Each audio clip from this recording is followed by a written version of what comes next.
काय झालं? काल जे तू शेण खाल्लंयस त्या बदल्यात तुला जोडे मारून घरातून हाकलून द्यायला हवं. सरळ सरळ बोल की काय झाले ते. परशू, ती सुगंधा आता तुझ्याबद्दल जे काय सांगतेय ते सगळं खरं आहे? एकतर चूक काय केलेली नाही आणि चूक असलीच तर दोघांची आहे. निर्लज्जपणाच्या सगळ्या परिसीमा पार केल्यात तुम्ही. ठीक आहे, चूक झाली ना माझी. म्हणजे सुमित्रा बरोबर जसं लगीन केलं तसं हिच्या बरोबर करू काय? तुझं तोंड काळ करीत होऊन पुन्हा दिसू नकोस मला या घरात. एक रडू नकोस तू. पुन्हा गावाला जा, तिथे तुझी काळजी घेतली जाईल. तुमच्यासमोर आता कुठल्या तोंडाने गावी जाऊ मी परत? मी घेण्याची काळजी पडू नये. मला फक्त लवकरात लवकर या शहरातून बाहेर जायचंय, अशा ठिकाणी जिथे जिथे आपल्याला कोणी त्रास देणारा नसेल, जिथे आपण शांतपणे आपलं आयुष्य जगू शकू. प्लीज मम्मा, आपण जाऊया ना तिथे. ठीक आहे बेटा, तुझा विचार पक्का झालाय तर मग मी लगेच बुकिंग आणि इतर कामाला लागते. एवढ्याशा मेंदू मध्ये एवढ्या गोष्टी शिजतात होय.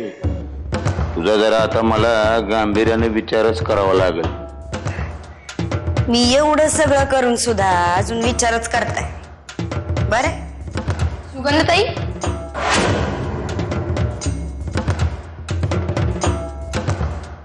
जीव कुठे? आत्ता झोपून आले तिला. का रे? तिला बाहेर घेऊन बोलवलंय. सुमिताई आली आहे बाहेर.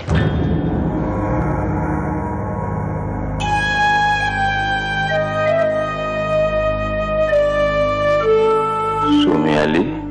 मला कोणालाही भेटायचं नाही. ते सुमिताई, तू असं का वागतेस?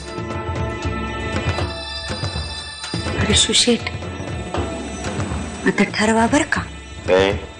नाही, हा धोंडा गळ्यात बांधून घ्यायचा आहे, या हिऱ्याची अंगठी करून घालायचे बोटात. ठरवा काय? येते. चल माझ्या बरोबर. यांच्या मनामध्ये आता कुठलाही किलमिश उरलेलं नाही, अगदी तुझ्या बाळाबद्दल सुद्धा. जानकी, खरं सांगतेस?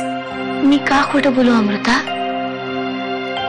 आमच्यातला गैरसमज दूर झाल्यानंतर खूप वेळ बोलत होते हे माझ्याशी. अमृता, अमृता, तू चल माझ्या बरोबर. जानकी, अगं खरं तर मला आवडलं असतं तुझ्या बरोबर घरी यायला, पण मी आणि मम्मा बँगलोरला चाललोय कायमच्या. फ्लाईटचे तिकीट सुद्धा बुक झालेत, त्यामुळे तू बाबांना सांग आम्ही नाही येऊ शकत. अमृता, मी हात जोडते तुमच्या समोर. तुला माझ्या बरोबर येऊ द्या.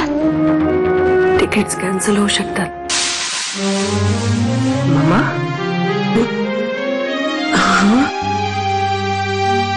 दादा, मी काय म्हणतो, कशा पाहिजे त्या सुमीला इथे ठेवून घेतोय. सगळं इथे सुखात चाललंय, ती इथे येऊन आणि गडबड करून ठेवायची. आपण इथे सुखात आहोत, ती गावाला सुखात आहे. राहू दे की. तुला कोणी सांगितलं ती तिथे सुखात आहे? बस, या विषयावर माझ्याशी चर्चा करायची नाही. चल निघत होन. हे बघ, मी काय